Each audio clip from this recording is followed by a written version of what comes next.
வணக்கம். இது ராஜபிரியன் ரிவ்யூ. அரசியல் பேசுறதுக்கு முன்னாடி ஒரு சினிமா காட்சியிலிருந்து ஆரம்பிக்கலாம் அப்படின்னு நினைக்கிறேன். ஒரு வில்லன், பயங்கர ஸ்ட்ராங்கான ஒரு வில்லன் கூட வந்து பார்த்தீங்கன்னா நிறைய கூட்டாளிகளை வச்சிருக்கிறார் ரொம்ப ஸ்ட்ராங்காக.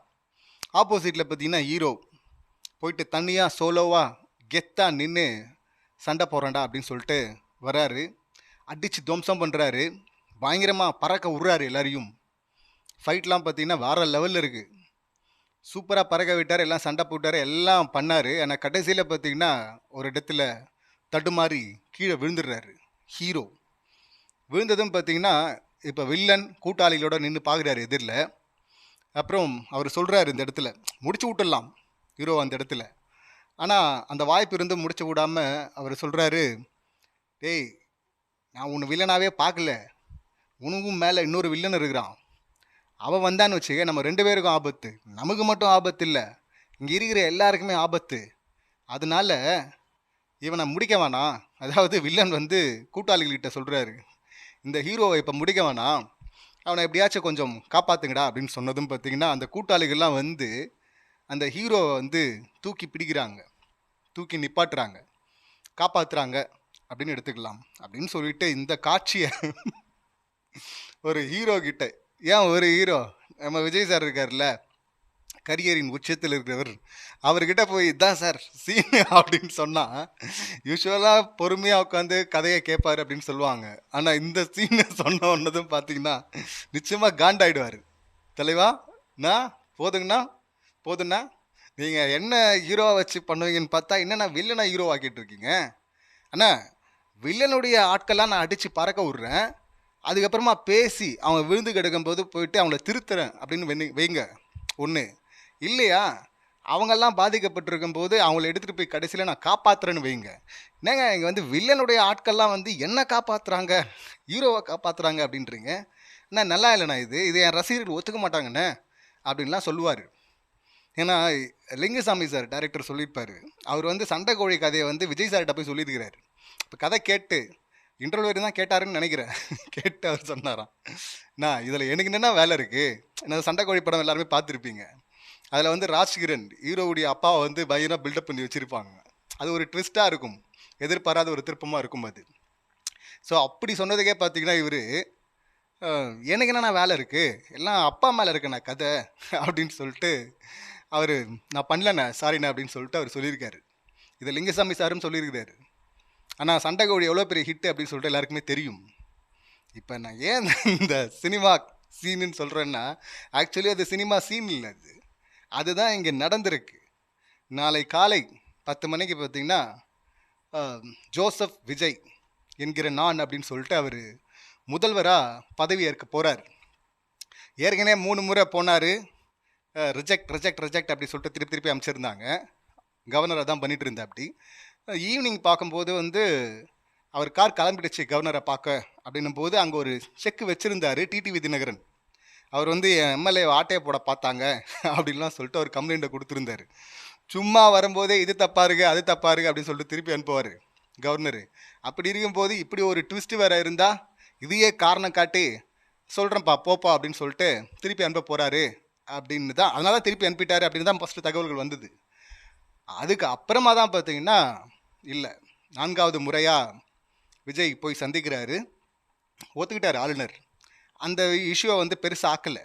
அது அவங்க கேஸை கொடுத்து அது போகுமா என்ன டைரெக்ஷனில் போகும், அது இல்லாமல் இன்னொரு இடி கேஸ் ஒன்று ஃபைல் பண்ணியிருக்காங்க அப்படின்னு சொல்லிட்டு தகவல் வருது. ஏற்கனவே ஒரு சிபிஐ கேஸ் இருக்குது, இந்த மாதிரி ஃபைல்கள்லாம் அங்கே சேர்ந்துட்டு இருக்கு. அதெல்லாம் வேறன்னு வச்சிங்களேன். சரி இப்போ 4வது முறையை யார் ரிஜெக்ட் பண்ணலன்னா நிச்சயமாக பண்ணியிருப்பார் இந்த கவர்னர்.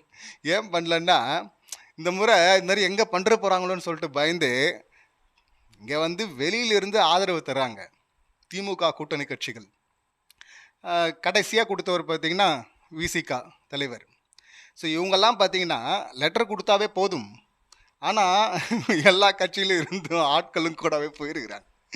ஏன்னா எங்கே ரிஜெக்ட் பண்ணி மறுபடியும் அனுப்பிச்சிடறாரோ அப்படின்னு சொல்லிட்டு, அனுப்பிச்சிடக்கூடாது அப்படின்னு சொல்லிட்டு போயிருக்கிறாங்க. அதனால தான் பார்த்து அவரும் எல்லாரையும் பார்த்துட்டு சரி ஓகே தனியாக வந்தால் அனுப்பிச்சி விட்ருக்கலாம், சரி எல்லாரும் வந்திருக்கிறாங்க, இவங்க லா பாயிண்ட் எல்லாம் பேசுவாங்க, வேறு என்ன பண்ணுறது அப்படின்னு சொல்லிட்டு ஓகே சொல்லிட்டாரு போல இருக்குது.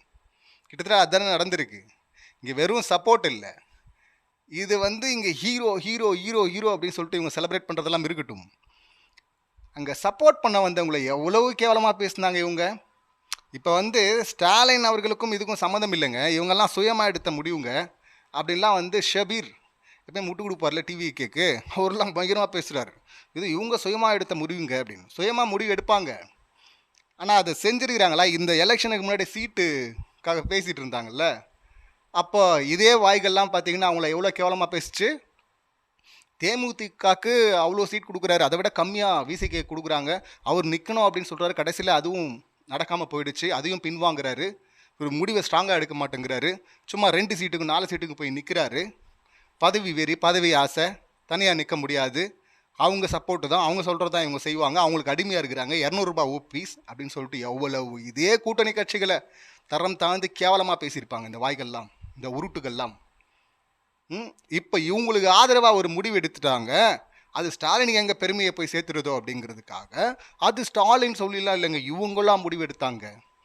எல்லாருமே சொல்லிட்டாங்க, திருமாவளவன் அவர்கள் உட்பட, இங்கே வந்து தாவேக ஆட்சி அமைக்க நாங்கள் குறுக்கா இருக்க மாட்டோம் அப்படின்னு சொல்லிட்டு, தடையாக இருக்க மாட்டோம்னு சொல்லிட்டு ஸ்டாலின் அவர்கள் சொல்லிட்டாரு அப்படின்னு சொல்லிட்டு. ஆனாலும் பார்த்தீங்கன்னா இந்த வாய்கள் இப்படியெல்லாம் உருட்டுது. கேட்டால் மதச்சார்பற்ற கூட்டணி, அதுக்காக தான் சப்போர்ட் பண்ணாங்களே தவிர சும்மாலாம் சப்போர்ட் பண்ணல அப்படின்னு. இதில் இந்த கோட்டீஸ்வரன் சொல்லிட்டு ஒரு பத்திரிகையாளர் இருப்பார்ல, காமெடியாக பேசுவார், சில தகவல்கள்லாம் சொல்லுவார், நல்லா தான் இருக்கும் அப்படின்னு பார்த்தா அவர் சொல்கிறாரு, தொடர்ந்து சொல்லிட்டு இருக்கா அப்படி 2-3 நாளாக, சும்மா வந்து பிஜேபி வந்துடும், மதவாத சக்தி வந்துடும் அப்படின்லாம் சும்மா பூச்சாண்டி காட்டாதீங்க, சும்மா அதே சொல்லாதீங்க. எங்கே வந்தாங்க? பிஜேபிங்க வரவே இல்லைங்க, ஒரே ஒத்த சீட்டுங்க அப்படின்லாம். ஏன் வரல? இவங்கெல்லாம் அமைதியாக இருந்திருந்தாங்கன்னா வந்திருப்பாங்க.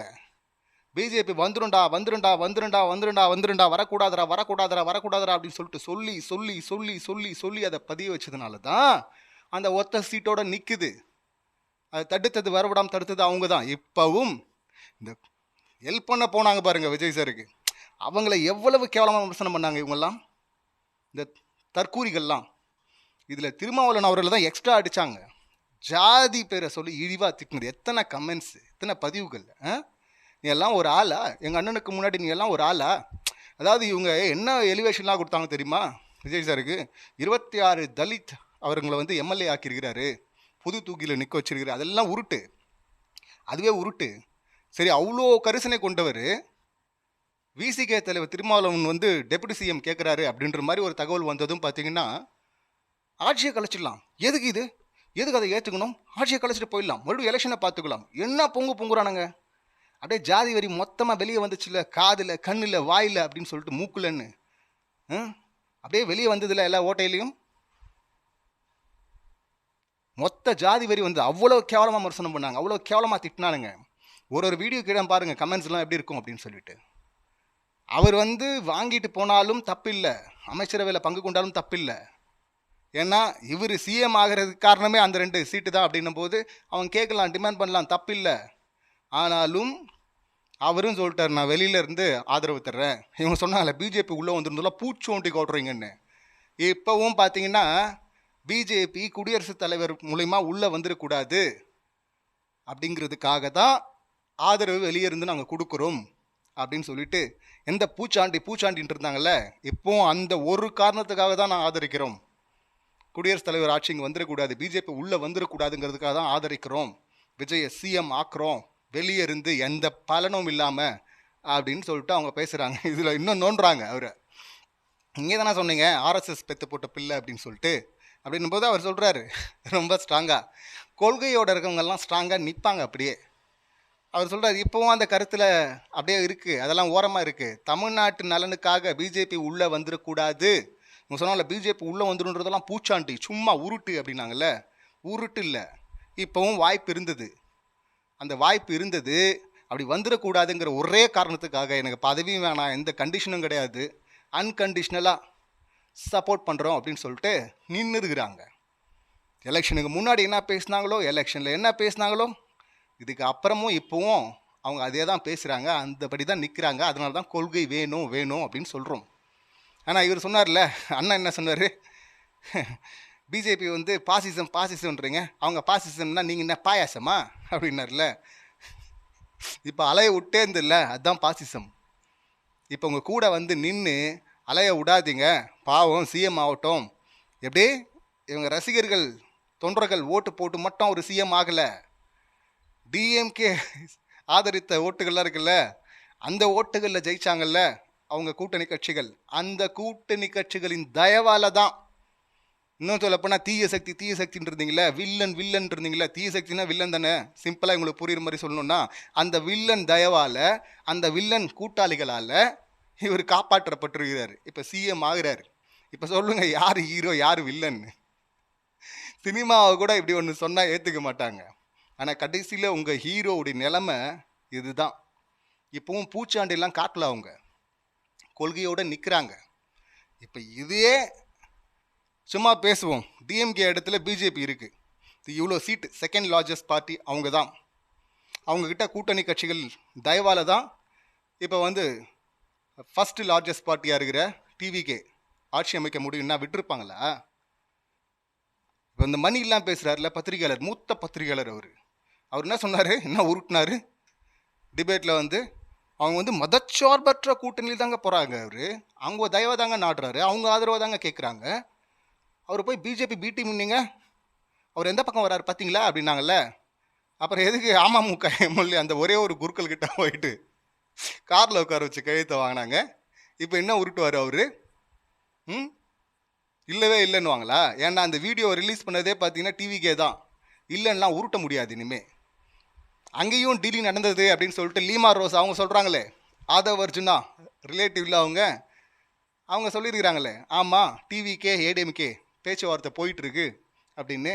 அங்கே பேசவே இல்லையா? இது பாமரனுக்கு தெரியாது, பத்திரிகையாளர் மணிக்கு தெரியாதா? உடனே இவங்க எப்படி எடுத்துட்டாங்கன்னா, ஏடிஎம்கே டிஎம்கே கூட்டணி வரத்துக்கு இருந்ததுங்க, அது வந்தாலும் தப்பு இல்லைங்க. இப்போவும் பார்த்தீங்கன்னா வேற கூட்டணி நின்று வேற ஒரு கருத்தை சொல்லி இவங்களை எதிர்த்து ஓட்டு வாங்கினாங்கல்ல, அவங்க தயவால் தானே இவர் வராரு, ஆட்சி அமைக்கிறாரு. அவங்க தயவால் இவர் ஆட்சி அமைக்கலான்னா இங்கே 118 தான் மேண்டேட்டு. அது வந்து வேற ஒரு 2 கட்சிக்கு இருக்குது அப்படின்னா அந்த 2 கட்சி சேரலாமே. இப்போ நீங்கள் பண்ணது கரெக்டானா அவங்க பண்ணுறதும் கரெக்டு தானே, அது எப்படி தப்பாகும்? அதான் ஏற்கனவே சொன்ன, everything is fair in love and வார்னா அது எல்லாருக்கும் பொருந்தும். அது என்ன உங்களுக்கு பொருந்துனா மட்டும் அது டெமோக்ரஸி, அது மற்றவங்களுக்கு பொருந்துனா அது வந்து ஐயோ இது மக்கள் விருப்பத்தை மீறி பண்ணுறது. அந்த மக்கள்லாம் யார்? அவங்களுக்கு ஓட்டு போட்டவங்களாம் மக்கள் இல்லையா? அவங்க விருப்பம் இதுவா? இவர் சிஎம் ஆகணுன்றது அவங்க விருப்பமா? ஆனால் இப்போ யாருடைய சப்போர்ட்டில் இவர் வந்து சிஎம் ஆக போகிறாரு?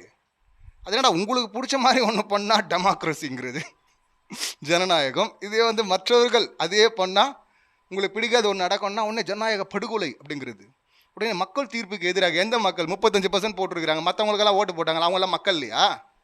65% உங்களுக்கு நிராகரிச்சிருக்கிறாங்களா, அவங்க மக்கள் இல்லையா? என்ன உருட்டுறது?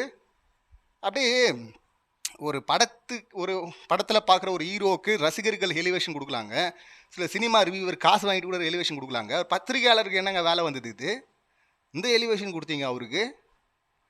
அப்படியே இங்கே பேசவே இல்லை, இங்கே தான் பேசுகிறாரு, இவங்க கூட தான் கூட்டணி அமைக்கணும், பிஜேபி கூட கூட்டணி இன்னும் கூட போகக்கூடாதுன்னு முடிவோட தெளிவோட உறுதியோடு இருக்கிறாரு அப்படின்லாம் உருட்டுனீங்க. கடைசியில் அதெல்லாம் இல்லைன்னு ஆயிடுச்சா? உடனே இவங்க என்ன சொல்கிறது, பேபி சொல்லிட்டாரு, அங்கே கம்யூனிஸ்ட் பார்ட்டி தலைவர் பேபி சொல்லிட்டாரு அப்படின்னாங்கல்ல. அவர் வந்து இப்போ சொல்கிறாரு இங்கே வந்துட்டு அது வந்து ரூமர், இட் வாஸ் ரூமர் அப்படின்ட்டாரு. அவர் டிஎம்கே ஏடிஎம்கே கூட்டணி கூட்டு வச்சு ஆட்சி அமைக்க போகிறதா தகவல் இருக்குன்னு சொன்னார்ல, அது போய் சேர்ந்துருச்சு எல்லார்கிட்டையும். அது ரூமர்னார்ல, அது போய் சேராது. ஏன்னா ரூமர் போய் சேர்ந்துடும் முன்னாடி, இல்லைங்க அது ரூமருங்கன்னு சொன்னால் அந்த தகவல் போய் சேராது. அதான் வதந்திலேயே வளர்ந்தவங்கள, வதந்திலேயே வளர்ந்துடலாம், ஆனால் வாழ்ந்துட முடியும்னு மட்டும் நினைக்காதீங்க, கனவுல கூட நினைக்காதீங்க என்ன. ஏன்னா பாசிசம் இப்போவும் இருக்குது. தமிழ்நாட்டுக்கு எதிராக ஒரு திட்டத்தில் நீங்கள் வேற ஒரு லாக் ஆகிட்டோம், இந்த விஷயத்தில் இந்த ஃபைல் எடுத்துட்டாங்க அப்படிங்கிறதுக்காக லாக் ஆனீங்கன்னு வச்சிங்களேன், தமிழ்நாட்டுக்கு எதிராக துரோகம் பண்ணணும்னு நினச்சிங்கன்னு வச்சிங்களேன், மதவாத சக்தியோட போய் நிற்கணும்னு நினச்சிங்கன்னு வச்சிங்களேன், அப்போ ஒருத்தர் 2 பேரில் இவங்கெல்லாம் நீங்கள் தனித்தனியாக ஆட்களாக பார்த்துட்டு இருக்கீங்க. விசிகே கம்யூனிஸ்ட் பார்ட்டி 2 கட்சியும் இல்லை ஐயுஎம்எல் இவங்கெல்லாம் தனித்தனி கிடையாது. காங்கிரஸ் வேணால் அங்கே இருக்கலாம். இந்த 8 சீட்டு இருக்குல்ல, இந்த 8 சீட்டு வந்து தனித்தனியாக 2 சீட்டு 1 சீட்டு கிடையாது.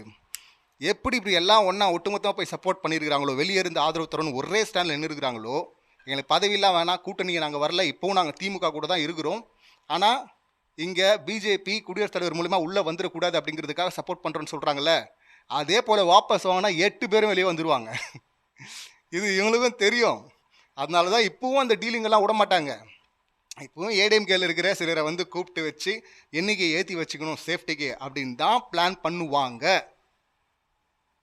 என்ன இவங்க இந்த பிளான் பண்ணுவாங்கன்னு அவங்களுக்கும் தெரியும். இங்கே இப்போ சப்போர்ட் பண்ணுறாங்களே வெளியே இருந்து அவங்களுக்கும் தெரியும். இதெல்லாம் நடக்க தான் போகுது பாருங்கள். ஒரு கட்டத்தில் ஏடிஎம்கேலேருந்து சிலரை கூப்பிட்டு அதான் 32 பேரை வெளியே தூக்கிட்டு வந்து அவங்களையும் சேர்த்துக்கிட்டு அவங்கள சும்மாலாம் வர மாட்டாங்க, வெளியிலேருந்து ஆதரவுலாம் கொடுக்க மாட்டாங்க. அவங்க வந்து அமைச்சரவை கேட்பாங்க, அங்கே கொடுத்துட்டு அப்போ இந்த 8 பேர் இப்போ சப்போர்ட் பண்ணாங்கல்ல இவங்க தயவால் தானே இப்போ ஆட்சி அமையுது, நாளைக்கு இந்த 8 பேரையும் வெளியே தள்ளவும் வாய்ப்பு இருக்குது. அதுவும் இந்த அரசியலில் நடக்கும். முதுகில் குத்துவாங்க, முதுகில் வில்லன் தான் குத்துவான், ஹீரோ குத்த மாட்டான். புரியுதுங்களா? ஸோ அதனால் ஹீரோ யார் வில்லன் யாருன்னு புரிஞ்சுங்க. உங்களுக்கு அரசியல் புரியலனா பரவாயில்ல, அட்லீஸ்ட் சினிமாவையாவது புரிஞ்சுங்கடா. ஹீரோவுடைய குவாலிட்டி என்ன, வில்லனுடைய குவாலிட்டி என்னன்னு. அதனால் இப்போ இந்த ஹீரோவை காப்பாற்றிருக்கிறது நீங்களாம் வில்லன் இருந்தாங்கல்ல, அதுவும் என்ன மாதிரி வெறிங்க, எவ்வளோ கேவலமாக தரம் கெட்டு விமர்சனம் பண்ணாங்க.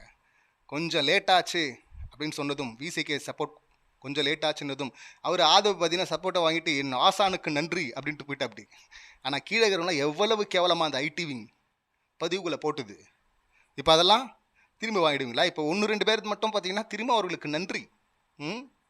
நாளைக்கு நீங்கள் அவங்க முதுகுலையும் குத்துவீங்க, அப்போயும் அவங்க கவலைப்பட மாட்டாங்க. ஏன்னா அவங்க கொள்கையோடு இருக்கிறவங்க. அன்னைக்கு பிஜேபி உள்ளே வந்துடக்கூடாது அப்படிங்கிறதுக்காக சப்போர்ட் பண்ணோம். இப்போ வந்துருச்சுன்னா இப்போ வேறு எப்படி தடுக்கிறதுன்னு சொல்லிட்டு மக்கள்கிட்ட வந்து திரும்பவும் அதை பேசுவாங்க. அதனால் அவங்க பூச்சாண்டிலாம் காட்டல, அவங்க பாயாசம் இல்லை. பாயாசம் உங்களுக்கு ரியலாக போட போகிறது பாசிசம் தான். அதனால் இத்தோட ஆட்டம் முடிய போகிறது இல்லை. இப்போதைக்கு உங்களுக்கு சப்போர்ட் பண்ணியிருக்கிறாங்க எந்த கண்டிஷனுமே இல்லாமல். இப்போவும் அவங்க எப்பவும் சொல்கிறது தான் பிஜேபி உள்ளே வந்துடக்கூடாதுங்கிறது. அதுதான் டிஎம்கே முன்னெடுத்தது. அதனால தான் இந்த கூட்டணி கட்சிகள்லாம் அவங்க கூட போய் சேர்ந்தது. இப்போவும் அந்த ஒரு காரணத்துக்காக தான் வந்து சப்போர்ட் பண்ண வந்திருக்கிறாங்க. தன்னெல்லாம் பார்க்காம ஹெல்ப் பண்ணுறது தான் ஹீரோவுடைய குவாலிட்டி. முதுகில் குத்துறது வில்லனுடைய குவாலிட்டி. இப்போ காப்பாற்றி அவங்க ஹீரோன்னு ப்ரூஃப் பண்ணிட்டாங்க. இனி இந்த ஹீரோவாகவே இருக்கிறாரா அப்படின்னு சொல்லிட்டு வெயிட் பண்ணி பார்ப்போம். அதனால் அரசியல் கற்றுக்கிறீங்களோ இல்லையோ, அட்லீஸ்ட் சினிமாவில் ஹீரோ வில்லன்ன்றது யார் அப்படின்னு சொல்லிட்டு அந்த பேசிக்காவது கொஞ்சம் கற்றுங்கப்பா. என்ன எப்போவும் அண்ணன் கெத்து அண்ணன் மாசுன்னு சொல்லாதீங்க. யாரோட தயவில் இருக்காங்கன்னு சொல்லிட்டு அட்லீஸ்ட் இப்பயாவது தெரிஞ்சுங்க அப்படின்னு தான் நம்ம சொல்ல விரும்புகிறோம். பார்க்கலாம் யார் ஹீரோ யார் வில்லன் அப்படின்னு சொல்லிட்டு. இந்த சம்பவங்களை நீங்கள் எப்படி பார்க்குறீங்க, உங்கள் கருத்துக்கள் என்ன அப்படிங்கிறத கமெண்ட் பண்ணுங்கள். மீண்டும் அடுத்த வீடியோவில் சந்திக்கலாம். நன்றி, வணக்கம்.